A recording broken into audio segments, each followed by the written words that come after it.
Friends जय जगन्नाथ पुणी गोटे नुआ भिडियो रे आपण मानक स्वागत करुच्ची। आज केंद्र सरकार कर्मचारी मानक पई गोटे खुशी खबर एवं रिसेंट आमर ओडिशा गवर्नमेंट डिक्लेयर करिछि। एटा सेंटर रो एटा डिक्लेयर हेछि, ओडिशा रे एटा लागू हेना पर लागू हे जिवो। आमर डिक्लेयर हेछि केंद्र सरकार कर्मचारी महंगा भत्ता वृद्धि हेछि। आमर महंगा भत्ता माने जोटा आमर होछि डियर अलाउंस बा डीए डीएटा आमर पाउथला सेंट्रल एम्प्लॉय मान हूँ 53%।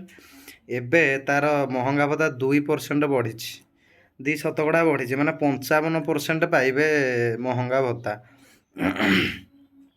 55% महंगा भत्ता बढ़ी जो एथिरे 1 कोटी सरकारी कर्मचारी एवं पेंशन भोगी एथिरे उपकृत हेबे। एटा आमर जानुआरी 1 रु ए नियमटा लागू हम। एटा केंद्र सरकार कर्मचारी मानक पई गोटे खुशी खबर।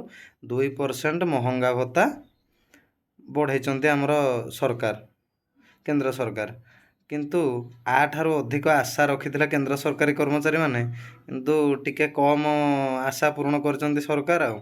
आस्ते आस्ते आगू पूर्ण करें। जदि भिडियोटी भल लगी भिडियोटी को लाइक करेंगे, चैनल टी सब्सक्राइब करेंगे। रही जय जगन्नाथ।